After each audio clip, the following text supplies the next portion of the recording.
think of the absolute peak moment of your career, like the promotion you hustled for or the massive project you finally shipped. Oh, yeah, that moment when the applause just washes over you and everyone is telling you how brilliant you are. Exactly. Yeah. But counterintuitively, the text we are diving into today argues that this exact moment of triumph is actually the most dangerous psychological moment of your life. Right, because, I mean, the dopamine rush in those moments is undeniable, but it sets a trap. You start carrying around this incredibly heavy statue of yourself. Wow, yeah, a statue. Yeah, and you get terrified that if you put it down for even a second, people will just forget you exist. You basically become a prisoner to your own personal branding. Which is exhausting to even think about.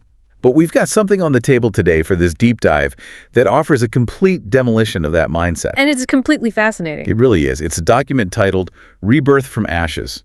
And it brings together several interconnected writings and poetry, laying out this ancient, profound blueprint for handling success. It challenges you to completely redefine your relationship with your own ego, proposing a path to actual, enduring internal peace. Yeah, it's dense, it's highly poetic, and it completely flips the modern obsession with claiming credit totally on its head. So, okay, let's unpack this. Well, to understand how to survive success, the text argues we first have to locate the source of our internal misery. It poses a very stark question. Which I love, by the way. Right. It asks, can you attain the serenity of the universe without first stilling the storm inside you? And the text suggests that this internal storm has a specific engine, something called the naphs. The naphs. Okay, so I'm imagining the naphs as that really visceral protective instinct in the brain. Like, it's the part of you that gets deeply offended when someone cuts you off in traffic. Oh, absolutely. Or, you know, the part that frantically wants to hit reply all on a company email just to make sure the boss knows it was your idea. That is the exact mechanism. The text describes the naphs as the wild, commanding voice of the lower self. The lower self. Right. It is the raw, unfiltered ego that constantly demands attention, gratification, and above all else, ownership. Ownership. Yeah. He always wants to say, mine. Exactly. And we often think of peace as a destination, you know, like a beach vacation or a quiet room. But the text brings in the wisdom of a historical figure, Murakami, who completely shatters that illusion. What does he say? He points out that true peace is not a physical harbor you can sail to. It is hidden entirely within the painful discipline of the naphs. And the word painful does a lot of heavy lifting there. Because the process described in the text does not sound like a meditative spa day. No, not at all. It uses this incredibly vivid metaphor of a seed cracking open beneath the earth to describe what it actually takes to discipline that lower self. And it is an incredibly violent process for the seed, if you really think about it. The shell is literally being torn apart by the pressure of the soil and the moisture. Right, so it feels like you're being destroyed. Yeah. When actually you are just being planted. The growth is supposed to hurt a little bit. That's a great way to put it. Yeah, the protective shell of the ego has to break for the root to actually push through and anchor you to something real. And part of that breaking shell involves dismantling the fundamental illusions the ego feeds us every day. The text introduces this brilliant thought experiment using a mirror. Oh, I love this part. So imagine you look into the mirror of life, you see all your talents and achievements, and you claim, I am beautiful and successful in and of myself. The text argues that in that very moment, you are actually burying the light into darkness. Right, because the mirror does not generate the light. It's literally just a piece of glass. Exactly. If a mirror somehow gained consciousness and started taking credit for the sunshine hitting it, we would call it completely delusional. We would. But that's what we do. The true beauty belongs to the sun. Purifying the naphs of its transient caprices is about recognizing where the light actually comes from. Tracing it back. Yes, it is a quest for the eternal. You have to trace the reflection back to the source. And realizing that you are just the glass is what the text calls a rebirth from ashes. Because the ego does not give up its claim on the sunlight willingly. It throws a massive tantrum. Oh, it fights back hard. It has to be burned away. The writings state that one who does not burn cannot illuminate, and one who does not diminish cannot become whole. What's fascinating here is the specific imagery used to describe what emerges from this fire. When the ego's constant, frantic claims of ownership are finally consumed by the flames, what is left is a pure, stainless, and free spirit. Like a phoenix. Exactly. The text compares it directly to a phoenix rising from the pyre. The ownership ends, and the soul breaks every earthly wire. There's this profound shift that happens to a person when they reach this state. The text says they transition from being a person of place. Right. Someone fiercely defending their little territory. To a person of station, which is a really interesting distinction. Specifically, the station of witnessing. They sit upon what the text calls the throne of nothingness. A throne of nothingness, which to our modern ears, bathed in hustle culture, sounds like an absolute paradox. It really does. But in this context, offering up your own I as a sacrifice is the ultimate liberation. You aren't tied down to defending your brand anymore. And the text illustrates this beautifully with the journey of the hoopoe bird flying toward the mythical peaks of Mount Kaf. Yes. The bird isn't just flapping its wings to cross physical distances. It's systematically leaving behind its own limited and fleeting whims. It is shedding its psychological baggage to actually reach the summit. So we are presented with this incredibly vivid picture, right? Burning away the ego, shedding our whims, and sitting on a throne of nothingness as a pure, transparent witness to the world. That's the ideal state, yes. Okay, I have to push back hard here. On behalf of everyone listening who has to wake up tomorrow, commute to an office, and navigate a corporate hierarchy. Fair enough, let's hear it. Sitting on a throne of nothingness sounds beautifully poetic, but I have a mortgage to pay. If I don't claim credit for the project I just spent 6 months building, my coworker's going to swoop in, take all the credit, and get the promotion. Don't we absolutely need the ego, that fierce drive to take responsibility and say, I did this, just to survive the modern world? That is the ultimate friction point between ancient wisdom and modern survival. But the text actually addresses this directly. Oh, it does. It does. It does not argue that the ego is functionally useless or that you should become a passive doormat at work. It acknowledges that the ego is absolutely necessary at the ignition point of any task. Okay, so it has use. Yes, you need that sense of self to step up, claim the assignment, and initiate action. I see. So I can use the ego to write the proposal, lead the meeting, and actually ship the product. It's almost like a booster rocket on a spaceship. Oh, that's a perfect analogy. Yeah, it provides the massive explosive thrust needed to break through the atmosphere and overcome the gravitational pull of procrastination. The booster rocket analogy captures the mechanics perfectly. The thrust is essential. But here's the critical pivot the text demands. Once you are in orbit, once the task is finished, that ego must detach. Detach. Yes. If you keep the booster attached in space, it is no longer propelling you. It is just dead weight dragging you off course. The ego has to immediately step off the stage and leave its place to gratitude. I love that. Because amidst all the deafening cries of, I did it, I built this, that dominate our daily lives, there's this silent underlying truth we are ignoring. And what's that? We are not the masters of this universe. We are merely trustworthy stewards. Our hands, our eyes, our highly educated brains, our capacity for complex thought, these are just magnificent instruments lent to us for a short time. Exactly. We are essentially house-sitting the mansion. We don't own the plumbing, we didn't pour the foundation, but we are tasked with keeping it clean. Yeah. And the text points to a striking Quranic prayer to anchor this idea. Count us among the witnesses. We touched on the station of witnessing earlier. Right, the person who's stationed. A witness, in this operational framework, is a mirror that never mistakes the truth it reflects for its own property. It simply bounces the light faithfully back to its source. And the text gives us a spectacular historical anchor for this mindset with the story of King Solomon. Such a powerful example. Imagine the sheer scale of wealth and influence Solomon had. He sees this magnificent throne brought before him, an incredible display of absolute power and undeniable success. Right. The natural human reaction would be to thump his chest and say, look at my kingdom, look at my unmatched genius as a ruler. But instead, he says something very specific. The text highlights the Arabic phrase, Hazam en Fadli Rabbi. This is by the grace of my Lord. Exactly. It completely sidesteps the ego's trap. It is the ultimate manifestation of witnessing. And think about how immensely practical this is for your own life as a listener. How so? Well, the text explicitly states that uttering this phrase or deeply internalizing this mindset liberates you from the scorching, arrogant weight of success. And the word scorching reveals the true nature of the megaphone culture we live in. Success is incredibly heavy. It really is. When you claim you are the sole author of your victory, you now have to defend that narrative against all challengers. You have to sustain that level of brilliance entirely on your own limited power. Which is terrifying. It is. You become paranoid, constantly looking over your shoulder, terrified of losing your grip. But when you realize you are just the instrument, the glass reflecting the light, you become weightless. The text says you become transparent. Transparent, yeah. You prevent your own shadow from obscuring the art that is trying to manifest through you.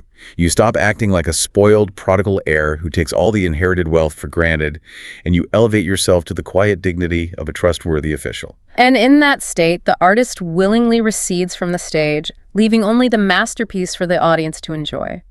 You transform into an explorer who realizes that all these beautiful, fragmented reflections in the world are just road signs pointing back to the eternal one. Okay, here's where it gets really interesting. Becoming a transparent witness and a trustworthy official sounds incredibly peaceful in theory. But human nature is messy, and the world is super loud. Very true. What happens when the applause becomes literally deafening? When your success is so undeniable, the money is pouring in, and everyone is telling you that you are a generational genius. The ultimate test. Exactly. How do you stop the naffs from picking the lock, sneaking right back in through the back door and whispering, you know what, maybe I actually am the sun? That brings us to the concept of Ikhlas, or sincerity. The text considers this the soul and the absolute seal of the entire journey. The sincerity. Yes. If witnessing is the daily duty, sincerity is the underlying physics that makes that duty possible. It is the armor against spiritual vanity. So I picture sincerity here, acting almost like a noise-canceling frequency. I like that. Yeah, it's the mechanism that refuses to let the mirror grow dusty, even when you are standing under the most blinding, dazzling spotlight of public success. Because success creates a massive amount of dust.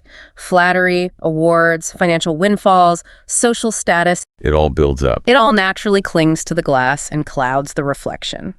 But when the nafs is truly disciplined and the ego has receded into the background, what remains is a pure, unadulterated intention. This purity frees you from the gravity of all worldly expectations. Wow. And the text provides what might be the ultimate, most intimidating litmus test for whether you have actually achieved this state. Okay, what is it? It asks, can you reach a point where applause and criticism become entirely equal to you? Wait, really? Let that sink in for a moment. Applause and criticism. Equal. Equal. That is an almost superhuman bar to clear. Yeah. Just imagine launching a product you poured your entire soul into. Right. If the reviews come back as scathing, one-star teardowns, or if they come back as five-star standing ovations, your internal resting heart rate stays exactly the same. You feel no devastation and you feel no inflation. To achieve that equilibrium, a person must breathe only for divine pleasure. You are no longer sourcing your self-worth from the volatile stock market of public opinion. And this state, this unshakable purity of intention, is what the text refers to as the inextinguishable diamond born from one's own ashes. Oh, we're bringing it all back to the ashes. So the fire burns away the frantic need for ownership, the phoenix of the free soul takes flight, and what is left glowing in the embers is this unbreakable diamond of sincerity. Yes. And if we connect this to the bigger picture, the text is issuing a stark warning here.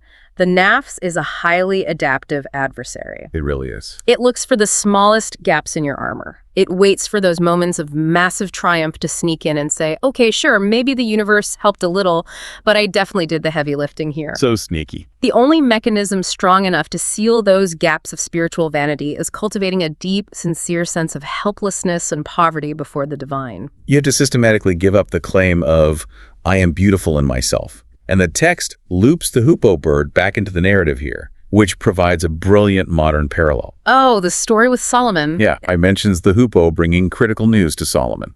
Right. The bird arrives with the incredibly important message, but it does not demand an audience to brag about its incredible wingspan or its flawless GPS-like navigation skills across the desert winds.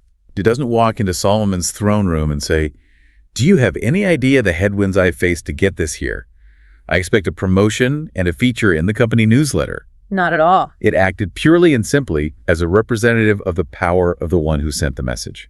And the disciplined human functions exactly like that bird. You become a representative of absolute truth in every single interaction. You are no longer the owner or the copyright holder of the success.